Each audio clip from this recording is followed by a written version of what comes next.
ជំរាបសួរបងប្អូនអរគ្នាថ្ងៃនេះចេញវីដេអូប្រាប់បងប្អូនពីកលឹះចាដែលបងប្អូនគាត់ខមមិនសួរច្រើនមែនតើថាខ្ញុំញ៉ាំថ្នាំអីគេញ៉ាំអីគេបានអាចរក្សាវ័យបានរៀងសាច់ចាំអញ្ចឹងណាបើគិតតែឥឡូវអាយុជិត35ហើយ34 35ហើយចាក្បែរនឹងហើយចាអញ្ចឹងការរក្សាវ័យរបស់ខ្ញុំក៏អត់មានអីច្រើនដែរខ្ញុំក៏ធ្វើតាមចាស់ដែរក្បួនបុរាណតាមចាស់គាត់ឲ្យធ្វើកាម៉ាក់គាត់ឲ្យញ៉ាំអញ្ចឹងហើយនឹងមួយទៀតការគេងរបស់ខ្ញុំគឺអត់ឲ្យលើសពីម៉ោង10យប់ទេគឺខ្ញុំទៀងទាត់គឺខ្ញុំគេងយ៉ាងយូរម៉ោង10យប់នឹងឯងហើយអត់មានថ្នាំអីពិសេសអីណាទេបងប្អូនគឺញ៉ាំតាមគឺញ៉ាំជាមួយនឹង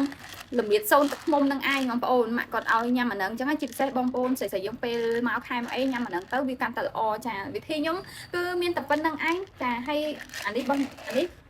ហើយប៉ុន្តែបច្ចៈបងប្អូនរកកន្លែងណាដែលទិញបានទុកចិត្តប្រើជាមួយនឹងរបស់សុទ្ធជាមួយនឹងល្មៀតសុទ្ធទឹកឃ្មុំសុទ្ធណាចាព្រោះយើងដឹងស្រាប់ហើយបល័យល្មៀតគឺជួយឲ្យយើងសាច់ចាំហើយល្មៀតជួយការពារប្រឆាំងជំងឺមហារីកចាជួយបរិញ្ញាជាតិពុលហើយជាពិសេសសម្រាប់អ្នកគេងអត់លក់អីគេច្រើនតែញ៉ាំជាមួយនឹងម្សៅក្បាលល្មៀតជាមួយនឹងទឹកដោះគោស្រស់អីចឹងទៅចាបងប្អូនចេះញ៉ាំអាណាញ៉ាំអាហ្នឹងទៅអាហ្នឹងរូបមន្តធម្មជាតិរបស់យើងហើយអត់មានមកពីណាពីណីណារូបមន្តដូនតាគាត់ចែកមកចាបល័យល្មៀតហ្នឹងឯងចាហើយអានេះបងខ្ញុំញ៉ាំចិត្តអស់ហើយណាចាយើងញ៉ាំមួយថ្ងៃម្ដងពីរដងតាមតែយើងសនេណាដូចខ្ញុំអញ្ចឹងគឺខ្ញុំញ៉ាំជន់ម្ដងជន់ពីរដងតាមពេលណាផ្លេចទៅក៏អញ្ចឹងទៅអញ្ចឹងណា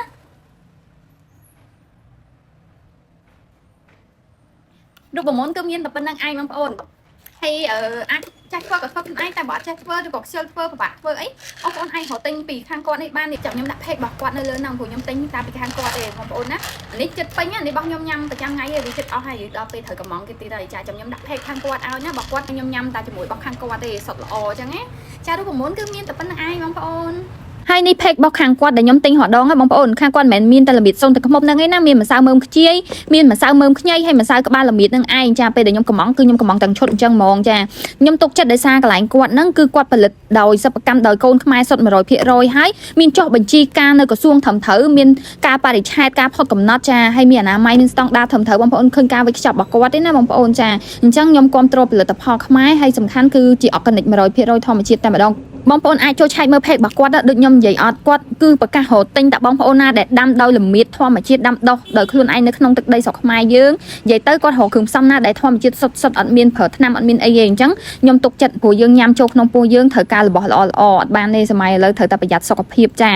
ហើយខាងគាត់មានចុះបញ្ជីទទួលស្គាល់ត្រឹមត្រូវជាចំណុចដែលខ្ញុំកាន់តែទុកចិត្តហើយចំពោះទីតាំងគាត់នៅសៀមរាបទេប៉ុន្តែបងប្អូនមិនបាច់ព្រួយបារម្ភទេគឺគេមានសេវាកម្មដឹកឲ្យយើងដល់ផ្ទះហោះសម័យឥឡូវមិនថាបងប្អូននៅភ្នំពេញឬក៏នៅតាមបណ្ដាខេត្តផ្សេងទេខ្ញុំទិញតែពីគាត់នឹងឯង